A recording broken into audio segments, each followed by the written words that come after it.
ہم تو محبت کا پاٹشالوں میں پڑھتے ہیں، ہم تو محبت کی سبق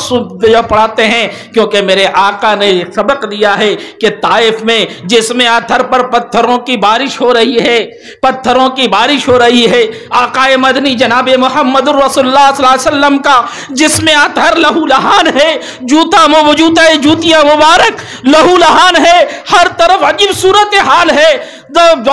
بیٹھ چلنے کی سکت نہیں ہے، بیٹھ جاتے ہیں، اوباش اٹھاتے ہیں، چلاتے ہیں، پتھروں کی بارش ہے، اور ادھر رب کائنات اپنے محبوب کی اس حالت پہ غصے میں ہے، جلال میں ہے۔ جبرائیل امین سے کہتے ہیں جبرائیل جاؤ میرا سلام کہنا، اور کہنا ہے کہ اے آقا مدنی جناب محمد رسول اللہ صلی اللہ علیہ وسلم آپ کی اگر اجازت ہو تو اس پہاڑیوں کو ملا دے کہ اس کے بیچ رہنے والے پس جائیں۔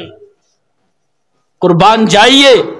اس نبی آخر الزمان صلی اللہ علیہ وسلم پر، اس محسن انسانیت صلی اللہ علیہ وسلم پر۔ آپ نے فرمایا اللہ یہ قوم نادان ہے، اے اللہ یہ قوم نا سمجھ ہے، اے اللہ یہ قوم ہم کو نہیں جانتی، اے اللہ یہ قوم ہم کو نہیں پہچانتی، اے اللہ اس قوم کو نہیں، اس کی آنے والی نسلوں میں کوئی ایک کلمہ لا الہ الا اللہ محمد رسول اللہ کا پڑھنے والا ہو گئے اللہ، اس لیے اس قوم کو باقی رکھ۔ یہ میرے آقا نے یہ سبق دیا ہے، یہ درس دیا ہے۔ ہم دہشت گرد نہیں ہو سکتے، ہم ٹیررسٹ نہیں ہو سکتے ہیں۔ تمہاری زبانوں نے، تمہاری حرکتوں نے، تمہارے جھوٹوں نے، تمہارے مکاروں نے، جال سازوں نے دنیا میں یہ پیش تو کر دیا ہے، لیکن حقیقت یہی ہے کہ جب بھی تمہارے ٹانگوں میں چوٹ لگ کر زخمی ہو کر تم گرے ہو، تمہارے ہاتھوں کو پکڑ کر محبت سے ہم نے اٹھایا۔ اس لیے ایک بات تو یہ کہا، دیر تو نہیں ہو رہی ہے آپ بیٹھے،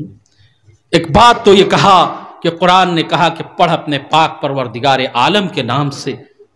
قرآن کا شروعات وہاں سے کرنا ہے۔ قرآن پڑھو، اپنے ان چھوٹے چھوٹے بچوں کو قرآن سکھاؤ، دین سکھاؤ، اسلام سکھاؤ۔ اور اسی کو کہا کیا کہا کہ قل، اے نبی صلی اللہ علیہ وسلم کہہ دیجیے آپ کہ هل يستوي الذين يعلمون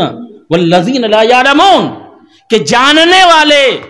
اور نہ جاننے والے، یعنی پڑھا لکھا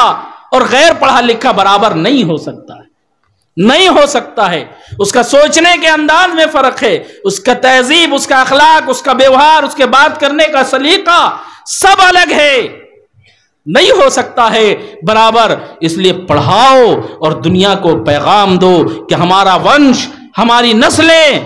پڑھی لکھی رہیں گی، جاہل نہیں رہیں گی۔ کب؟ جب ان نئی نسلوں کو، ان چھوٹے بچوں کو آپ دین ان کے رگ و ریشے میں، نس نس میں رچا اور بسا دیجئے گا، تو اس قوم کو حافظ کی بھی ضرورت، قاری کی بھی ضرورت، عالم کی بھی ضرورت، مفتی کی بھی ضرورت ہے، قاضی کی بھی ضرورت ہے، IAS IPS جرنلسٹ سب کی ضرورت ہے۔ اس لیے کہ جب تم نے تعلیم سے اپنا رشتہ ناتا توڑا، دنیا بنائی، تم کھیتی اور مزدور بن گئے، صرف کسانیت سے کام چلے گا کیا کھیتی گرہستی سے پیٹ پل جائے گا کیا؟ ارے ان نسلوں کو پڑھاؤ، ان کو IAS بناؤ، IPS بناؤ، انجینئر بناؤ، ڈاکٹر بناؤ، لیکن پہلے مسلمان بنانا۔